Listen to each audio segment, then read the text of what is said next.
welcome back to Frankie's Forest, and in today's video I'm going to be doing another tour video, and it's going to be showing you all of my succulents. Now I know I did a video on all of my houseplants a little while ago, but this video is going to be more in-depth about all of the succulents, and even though I don't know all the names of them, I'll try to tell you as much as I know about them. So let's start on this side of the room. We have one succulent here. This is an elephant bush.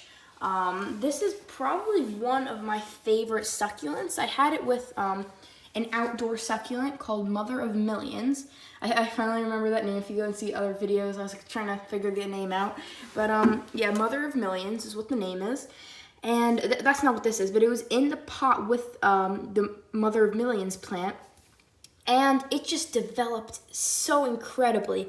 And now, like, if you look at pictures of, like, backyards or, like, front yards in Mexico, this is actually a super common plant in Mexico.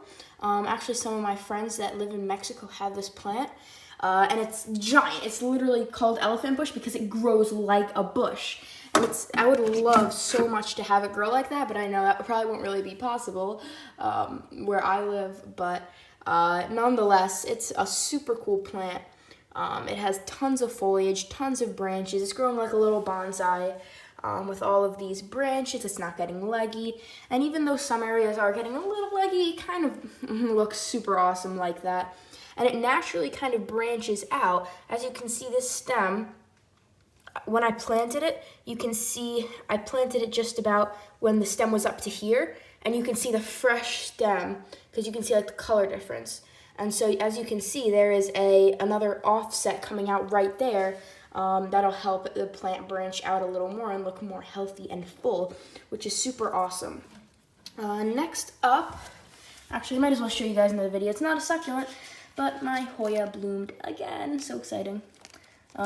So yeah, and then my orchid table, no succulents there.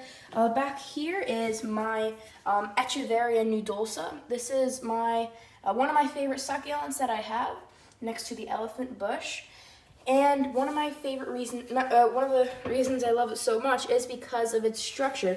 Now, it gets leggy so fast, especially in this window I have it in, which gets sunlight most of the day. And so if you remember it, it was probably about 2 feet taller than this, and then I cut it, and I have a whole bunch of these stem cuttings in my greenhouse that are actually producing a ton of offsets.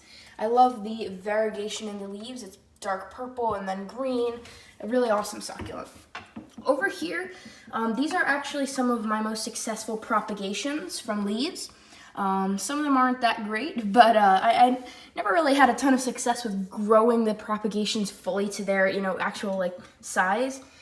But the closest one I've gotten to was this Mexican snowball Echeveria.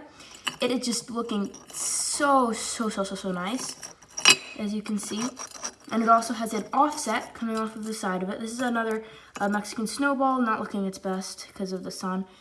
This is a Firestorm sedum that was not propagated, but I cut it off anyway. And this is another Echeveria nudosa that I propagated, and it has a ton of little guys on there. Moving up here, I have what I believe is a sedum. And I don't know the exact species, especially most of these in here in my succulent arrangement, and so this is definitely just a type of sedum. There's 3 of them in this little mug that I have here. I put some rocks on the bottom to aid in drainage because there's no drainage hole. Moving to my succulent arrangement, I have the same one right there, as well as this sedum, and then I have some Firestorm sedums there, which are looking superb, as well as some, I don't know if they're Echeverias or sedums, but they're very nice. And then I have some variegated elephant bushes just lining the rear of this arrangement, along with what I hope is a sempervivum, but I don't really know. I mean, the leaves look quite thick for a sempervivum, but who knows. Then I have a donkey or burro's tail sedum, which will eventually, as you can see, it's kind of getting quite long, and so it's going to start hanging over the side of the pot. When it does that, I'm actually going to replant it in its own pot. This way it can get more full, and I'm going to propagate a lot of leaves, and then it'll look really awesome. Over here, I have this really cool succulent, which I don't know what it is called. And then I have what I believe is a kalanchoe, or more commonly known as the panda plant, which is right there. And then here I have a Crassula ovata, also known as the jade. Now this is another variation of the jade, the common jade, that is right here. Now this one is more common among people that know succulents. And as you can see, I might as well show you guys in depth. This one is really branching out. So yeah, that's what that is. And then this, I believe, is also a kalanchoe, and it has grown really, really tall, which is awesome.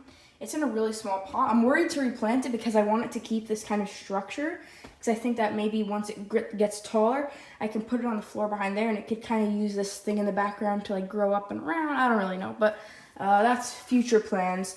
So then moving down here, we have an arrangement that is getting quite leggy that I believe soon I might want to make a video about me fixing this arrangement.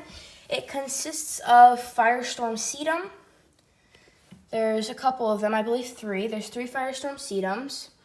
And then there's also a couple of Crassulas down here, which aren't looking their best. So I'm going to maybe do a little work on this in a future video. Of course, the infamous aloe vera. And so I have some aloe veras around here. Some of them are in these cool brick cylinders. Back here I also have a pencil cactus, which is growing some little offsets, which look awesome. And then in here I have another little offset of that panda plant up top, and another variegated elephant bush right in this little glass. Then moving on, I have my succulent arrangement right here. This one is actually one of my oldest succulent arrangements. It has a lot of very old plants. So here are a few. This one right here, which isn't looking its best, as well as these bunny ear cacti, which are looking really well, or really good. And then I have a sempervivum down there, and a little guy right there. Then I have some Firestorm sedums, some more sedums, and an Echeveria nudulsa, along with a plant that I don't know yet. Moving on over here is another jade, actually. It is a Crassula ovata, once again. But this one, look at its trunk. We're past the point of a stem. Now we're at a trunk, which is super awesome. This one's looking excellent, excellent, excellent. I also forgot to show you my Queen Echeveria thingy. I forgot what it's called. Ruffles something. But it's just incredible. Now I have an offset from this plant in the greenhouse growing beautifully. You can check that out in some of my greenhouse videos. You might see it in the background. Other than that, guys, I hope you enjoyed this tour of my succulents. If you did, please remember to hit that like button, also subscribe, and turn on the notification bell to see all of my upcoming videos. And remember to share it over to some of your friends and family who you think will also enjoy watching this video. Other than that, I hope you guys have a great day. Bye.